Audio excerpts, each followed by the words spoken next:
Yeah, to emphasize the point that Gwen made, that really this team of folk, Shai and Mark and Gwen and myself, work together on both the research objective and the objective 3, which is around metrics, theories of change, monitoring, and evaluation. That's the body of work, and we interact constantly on these. So really the same folk. I'm sorry that Shai isn't here, or Mark, but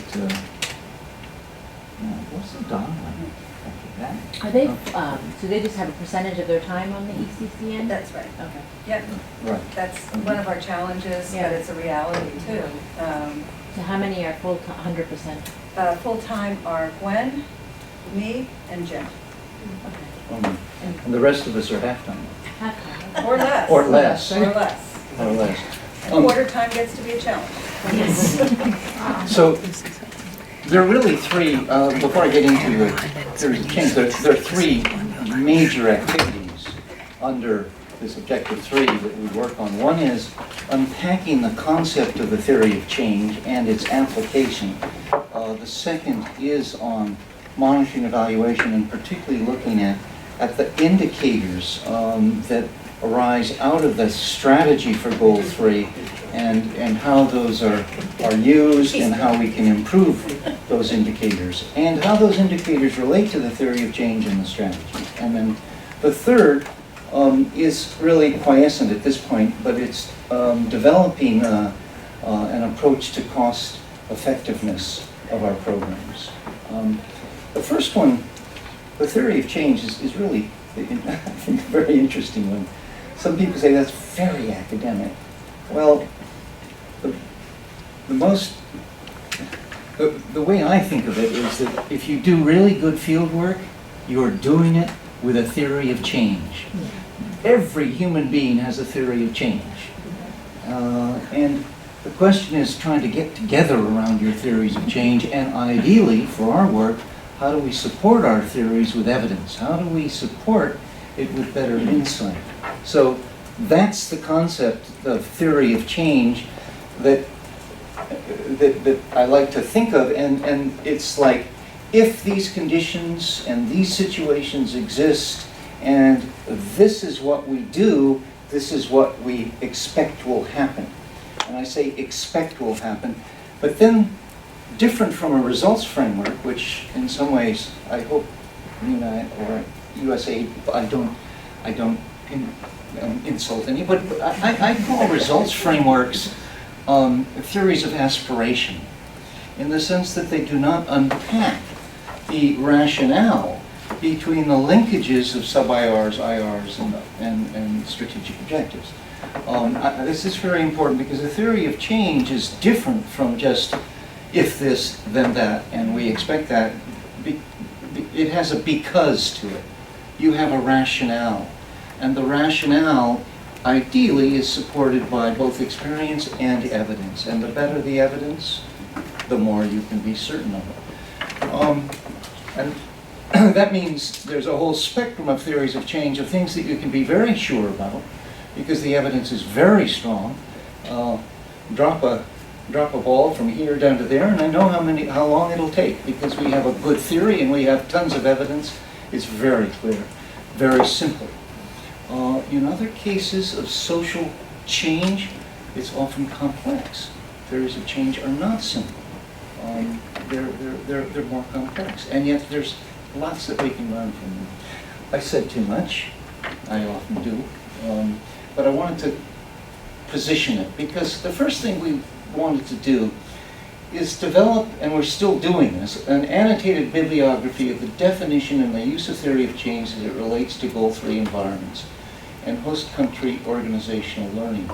I take that last one because I'm a zealot about the whole effort of aid is to develop host country institutions, host country capacity, and ultimately ownership.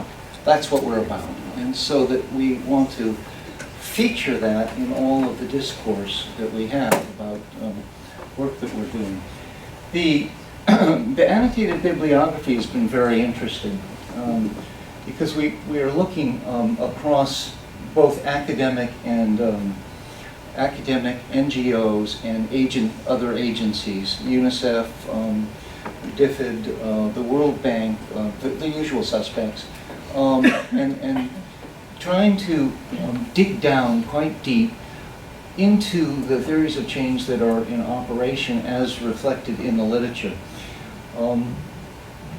And that has been very, very interesting. I'll come back to that in a moment. The second task we have is to, since USAID's major modality, at least certainly in Goal 3, is through solicitations of one sort or another, whether it's an RFP or an RFA, or whether it's an annual program statement, or it's through IQCs, which have some cooperative agreements. Those instruments are the means by which USAID puts out its theories of change, as it were. And so we thought it would be useful to do an analysis of the Goal 3 solicitations that in terms of their theories of change and how these link to key indicators, and also to something we're calling planned and emergent social change. And I'll come to that, back to that in a moment. So the work, as I mentioned, the annotated bibliography is work still ongoing, and it has come up with, I would say, 3 kind of key findings from this, although it's still preliminary. But one of them is that one has to distinguish in thinking about theories of change between complex and simple conditions. The simple condition is something that we are very sure about our belief and our expectation. And a complex situation is where we're not. A complex situation is also characterized by difficulty in achieving consensus about what the outcomes should be between beneficiaries, implementing partners, the agencies, and so forth, where it's difficult to come to an agreement. Now, in Goal 3 context, that's often the case.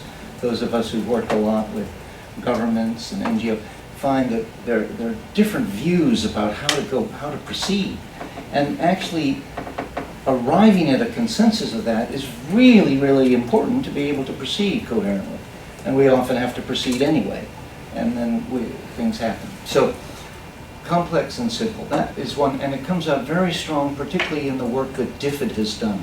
They have about 5 or 6 major pieces on trying to design programs in complex environments.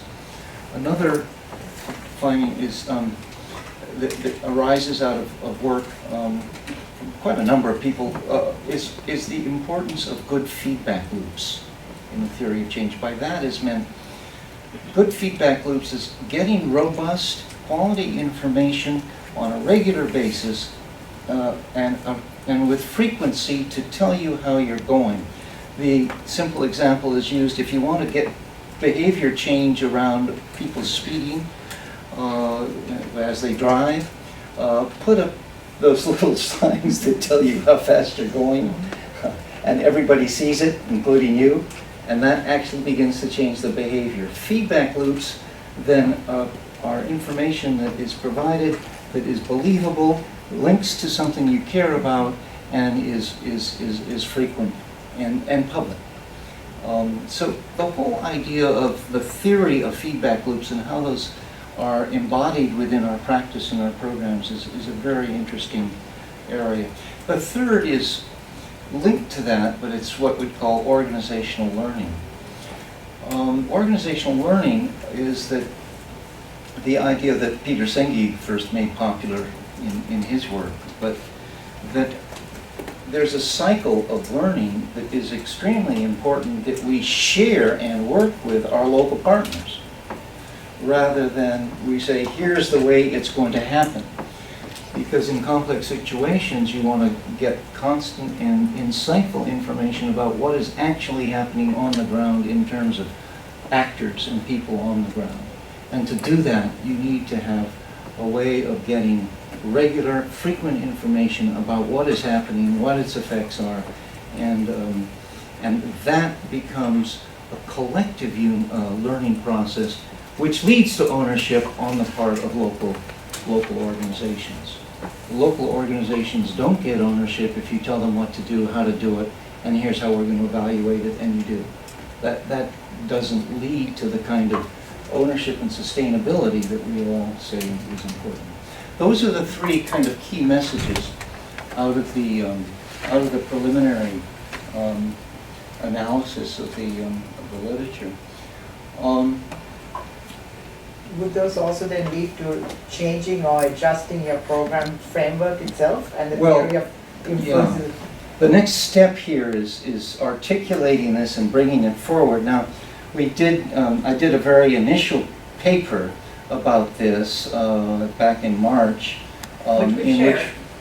which we have shared. which we've shared, yeah, and I think it's on here, which contrasts what we call planned and emergent social change. I'm not sure about those titles. I think emergence is good. Planned is kind of derogatory in the way it's used, and it's not meant to be. Some things you absolutely have to plan.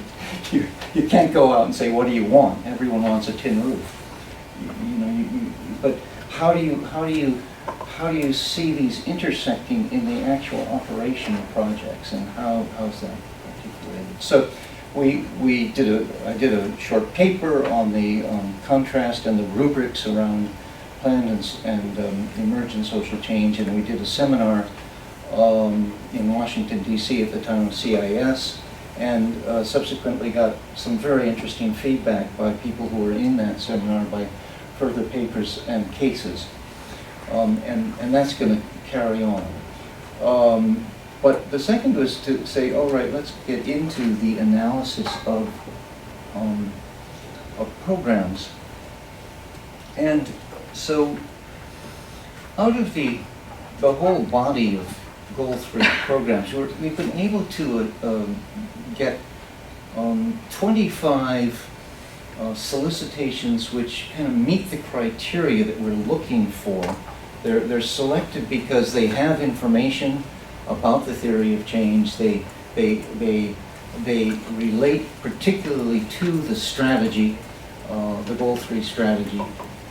Some of the programs that are listed under Goal 3 don't particularly. They're like school construction. That's it, and so we're not choosing those. We're choosing the programs which relate directly to one of the three elements of the overall strategy.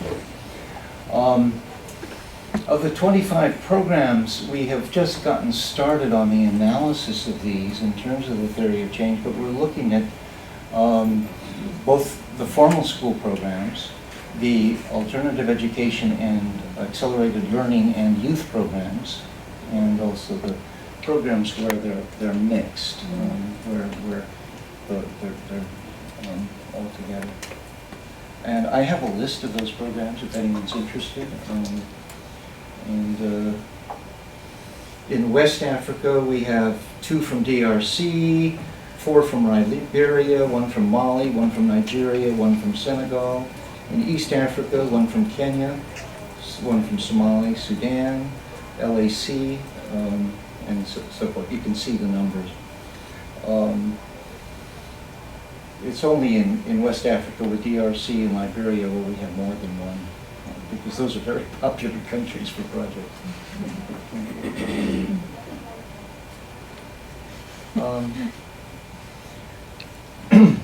The second area that we're working in, apart from the theory of change, is the monitoring and evaluation interactive database. And here, by the way, in both of these cases, what we want to do is be able to have a mechanism, now that we are getting our website, to begin to share the information and to invite participation from implementing partners, and because that's going to be critical. But for the monitoring and evaluation indicators, what we thought was, again, because the PMPs are ubiquitous, every project has to have them, and they set out what the indicators are. So we thought, okay, let's take an analysis of PMPs. actually getting a hold of them has not been as easy as one would have thought. You think, oh, everybody's got a PMP, but actually getting them together and it's been a challenge. But we're looking at the linkage between the indicators and the stated goal 3 elements. And those elements that we wanted to look at were particularly access, obviously, because that's the main thing, equitable access, but we also wanted to break out equity. So we find the emphasis in the statement on equitable access, but most of the indicators are all about access, not so much about the equity. And we find relatively few indicators about the equity of that. That's very interesting. Also, though, access, we thought it's important that access includes the concept of retention and ultimately maybe completion, although that's not on the radar at the moment. But the 3 ideas of coming into education or a learning environment, staying there, and completing would all be elements of the concept of access. So we break it out. School safety, and as Gwen said, we're expanding that to safety within a learning environment, of the learning environment, not just schools, because as we saw by this graph, in fact, there are more programs of AEPs, ALPs in non-school context than there are school context programs in Goal 3 countries. So that's a very important reason to drop the label school. And the others that we're looking at are indicators on conflict sensitivity education, which are measuring issues like psychosocial, you can help me here, Gwen, psychosocial impacts of teaching and learning, also the attention to the conditions at local, district, and national levels that reflect the conflict-sensitive education framework. I won't go into that, but I think you know what I mean. So we're looking for indicators that relate directly to that framework. Also for the education delivery, and by that I meant indicators that are related to ALPs, AEPs, and community schools, and so forth. And finally, policy and systems. Many programs have EMass, or they have policy level indicators and intents, and so those are addressed. And finally, education demand. Indicators which indicate a shift in education demand or strategies to increase education demand. For example, community mobilization for increasing sensitivity to girls' education and access would be an indicator there. And finally, education quality. And here we find quite a lot of indicators around training teachers, administrators, the development of curriculum materials, distribution of materials, and those elements which are typically taken to reflect at least the physical quality of the school situation and the quality of teaching and management. Those last set under policy, policy, demand, and quality initially were lumped together under institutional strengthening, but we found so many indicators there that the great majority of indicators in the programs are there, and so it was kind of overwhelming. So we needed to break it out a little bit further. So this is what the we have 23 PMPs from 15 countries, and this is the distribution of indicators by category. And even now, we'll find that education quality In other words, indicators around teacher training or instructional materials and so forth represent still the greatest number of indicators. They're really about inputs into the system. And you see that conflict-sensitive education indicators are very low. Equity is remarkably low. And then when we look at slightly different perspective is the percentage of PMPs with at least one indicator addressing each topic. Of obviously, all PMPs for Goal 3 will have to have access. If they don't, they wouldn't, they don't qualify as being a Goal 3. But here you see similar pattern with still rather low equity and conflict prevention. Most of the equity indicators here are around gender equity. There are not very many indicators around equity in terms of access of marginalized, victimized, vulnerable populations, interestingly enough. That's just looking at the PMPs that we have at hand. Can I ask you a question, Ash? Yes, When you're looking, please. I mean, this is startling because if you're talking about equity and connecting it to conflict prevention or conflict sensitivity, that seems like one of the weakest in this process. It's shocking. And this network is around conflict network. So that it's a clarion call for us to think through this process very seriously. But the question I have is, when you looked at the conflict sensitive elements, was it the impact of conflict sensitivity or conflict prevention or peace building approaches in education? It's more the peace building. It's more of the peace building approaches that we're finding indicators for, not the outcomes. So okay, that's what I wanted to clarify. Yeah. So, But if there were an outcome, it would have been included in this analysis. Right, but we there didn't weren't. find we didn't find any outcomes. No. I Can you think tell to be me- fair too, the time frame for these things is 2011 when the strategy was prepared. The actual projects which were influenced by the strategy we don't see coming online and getting into practice until 2013 or so. I mean, and so we're at the early days. Thank God the strategy is going to continue because this takes time, given the agency and its process. And so what we're seeing here is like what could be seen as a baseline at the outset. So I think that's an important factor here.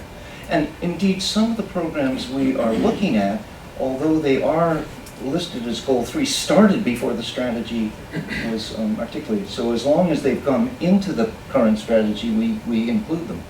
But that's And I imagine you had some of the indicators, these categories aren't necessarily mutually exclusive and you have to make some judgment calls. Yes, And we're still grappling with what certain things mean. right, For example, national language policies. yes. Is that quality? Is that equity? Is that conflict prevention? A little bit of both.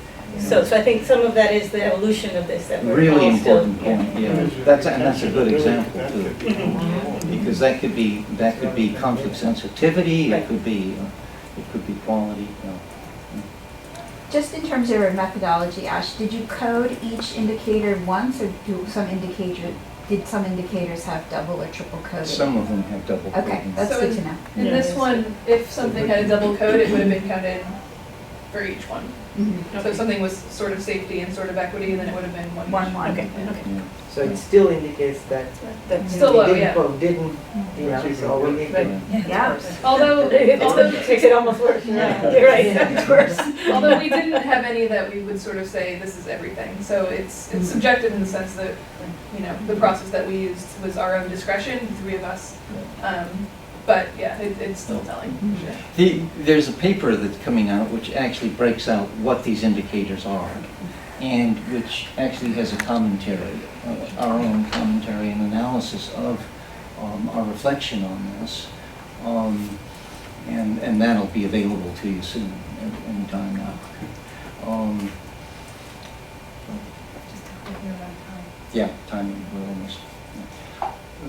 This this work on the PMPs is going to be feeding into the development of an interactive monitoring evaluation database. And when I say interactive, the idea is that we would be able, those who would like to find out what kinds of indicators can we use, should we use, and so forth, to get at, for example, school safety, not school safety, safety in the learning environment, or institutional capacity building of local organizations, would be able to see what other institutions had used through their PMPs as indicators. And that is being built right now. And this is a kind of very preliminary design for it, and we're now ongoing meeting with those who will be working with us. But we're going to be getting back to you at the next stage, and we really need to then get the input of, so how would you find this really useful? We have a knowledge share group that is providing some input on the development of this, and it's underway. Ideally, this will link back to the theories of change, and it will link forward to actual tools and instruments that can be used where needed. I mean, sometimes it's pretty obvious from the indicator that it's not a special tool, but we'll try to link it to tools.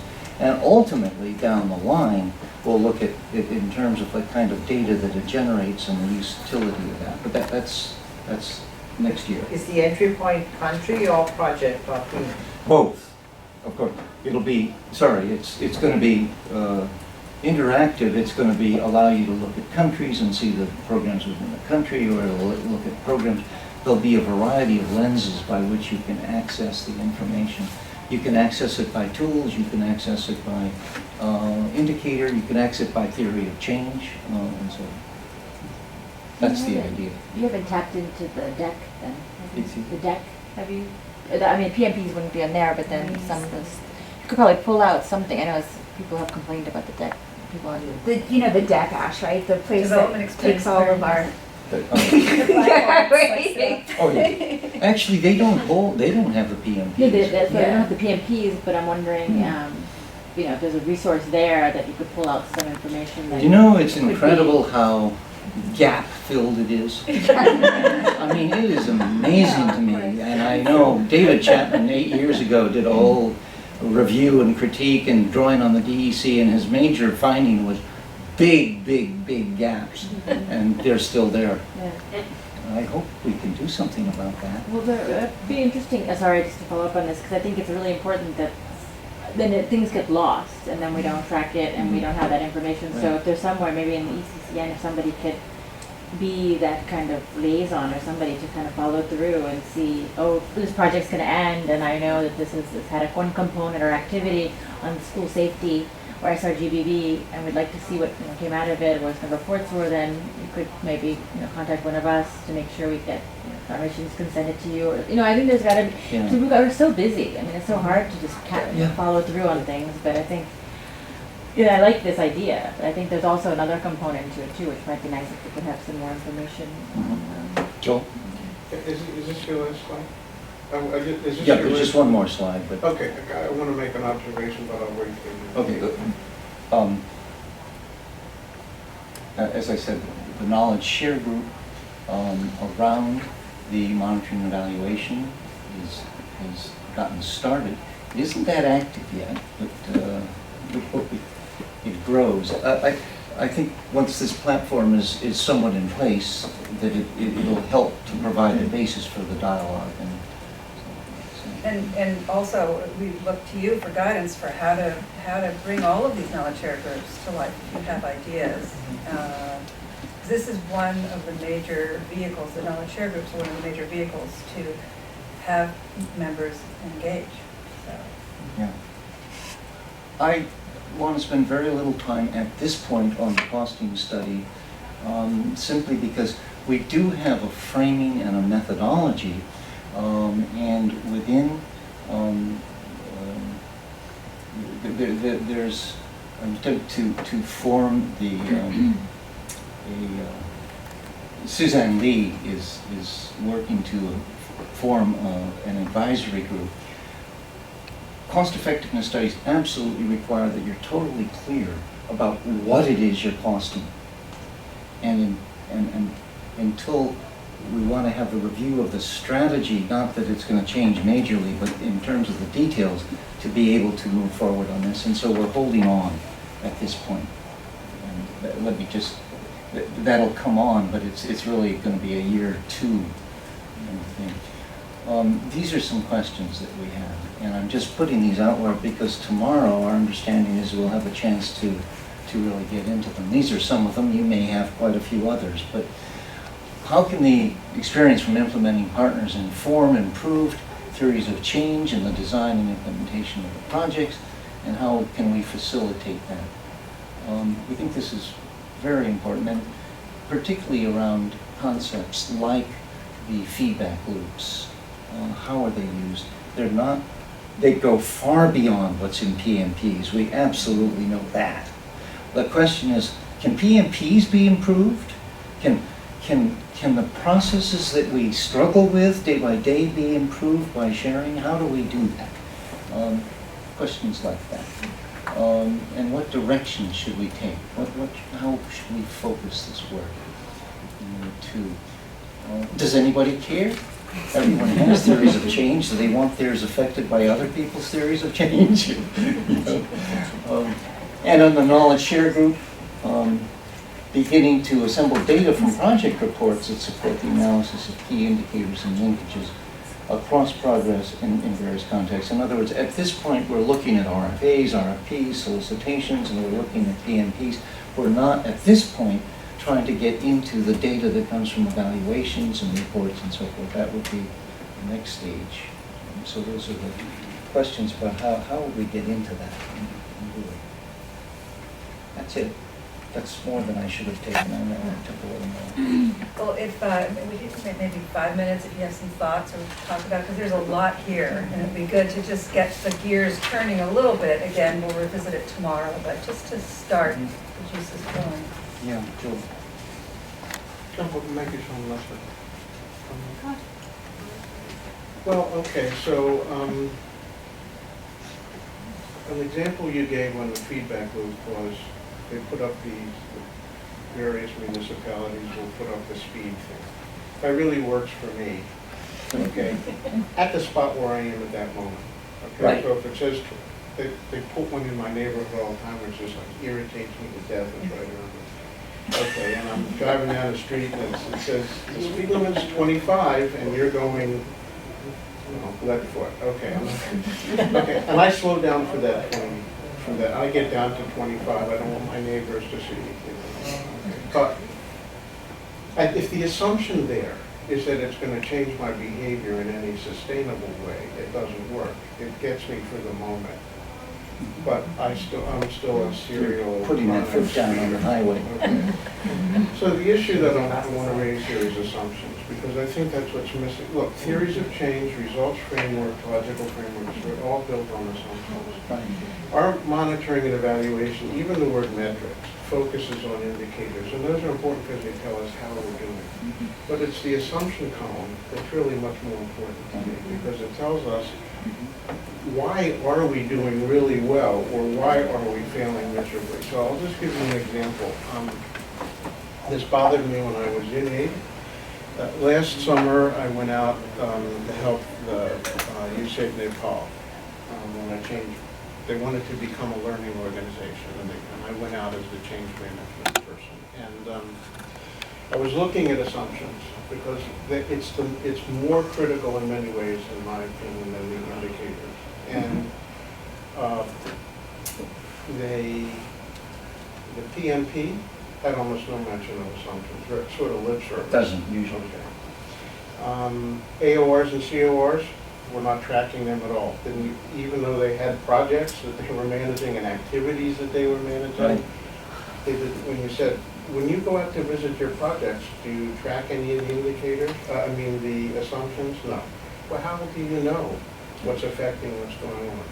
when I asked a random sample of the many implementing partners that they have in their call, do you track the assumptions that are actually were in your proposals and your project documents? No, they were not tracking them. So how would they know? You know, they're looking at indicators. When we were looking at the 8-Tracker Plus process, you could, lots of it designed to input indicators, but nothing about assumptions. It's so important.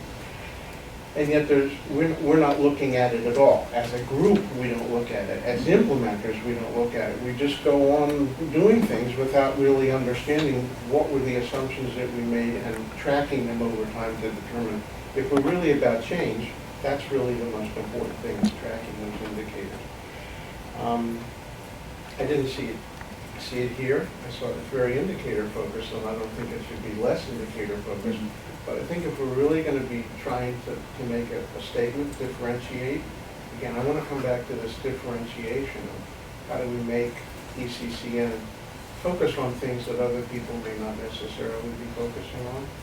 That's part of looking at assumptions, tracking them, having systems for it, regularly doing that needs to be part of the process. And I don't think it is in a significant way now. And Can I ask a question about that, Joel? So when you talk about assumptions, it seems to me that you have sort of a clear definition for yourself about what you mean.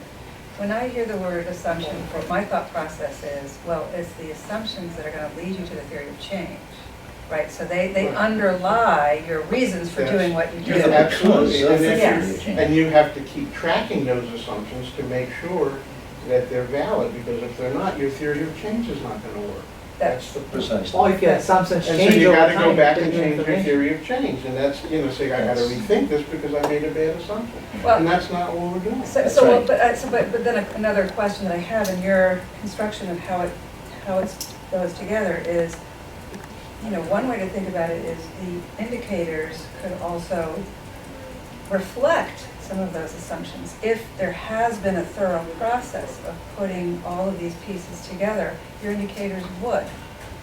Your indicators are gonna say, here's how we're doing. But you're not necessarily going to understand if you're doing badly, why. You have to go back. Right. Why didn't we achieve the targets that we really thought we were gonna achieve? I'll give you an example.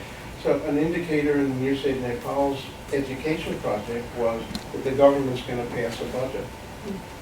The assumption was that, and that was it, okay? The assumption was that, well, if the government passed the budget, they would actually spend the money. What we found was, no, the assumption was wrong. They did pass a budget, so the indicator checked, Right. but they didn't spend the money. The And no one assumption was, that you and train the teachers. AORCO, Yeah. no one was tracking. Okay, they just said, oh, we know the government passed it, fine. No one kept looking to see, did they actually spend the money? They didn't. And so they were saying, why didn't we get the early grade reading targets we thought we were going to get? Because there was supposed to be all this training from the government budget. The government didn't make the money available. And that's how you make projects work. You've got to track the assumptions. Well, so, and again, we don't have to belabor this, but you could also have an indicator that isn't that the government gives, obligates the money, but that it's spent. So it might also have to do with indicator formulation and thinking carefully about what goes into making a useful indicator. And I'm not sure that we do that very well right now. Yeah, a very good example of this is the assumption that if you train teachers, they'll perform better. That's a widespread assumption, and it's usually false, actually. It's false, we know, because when you actually go to observe practice, you find that it doesn't follow the training has led to that, unless the teacher just puts on a performance because they know you come to visit. So absolutely, I hear you, and it's maybe Well, we make the implicit in what assumption we're often doing. in conflict situations Yeah. that if we train teachers in how to be better classroom teachers, that they will also at the same time not discriminate. Right. And usually we don't, and they I've go in and they noticed can that- teach math a lot better or reading a lot better, but Mhm. that hidden discrimination that Yolanda always talked about is still there. Yeah. And we haven't, made we have to track that assumption that when we train them, they'll not only be teaching better quality, at a better quality standard, but they're going to be less discriminatory perhaps than they were. Precisely. And then you have to track it. And we have to find out, yeah. Great. Good. Anybody? Did So you- I think, Susan, I did think you? we're We're gonna have to. yeah, we're hopefully, I'm sorry. But that's a very, Susan. thanks very much. I'd like to see us, again, as part of differentiation, I think we should be doing workshops on assumptions for the implementing community, because it's lost. Mhm. And I would add how to come up with good indicators, because I think they go together. There would be, Yeah, of course. some projects do quite a good job, actually, of articulating their assumptions, but they don't necessarily do a good job of tracking them. That's the key point. thing, that's the key thing, is track. Okay? Cool. Next one?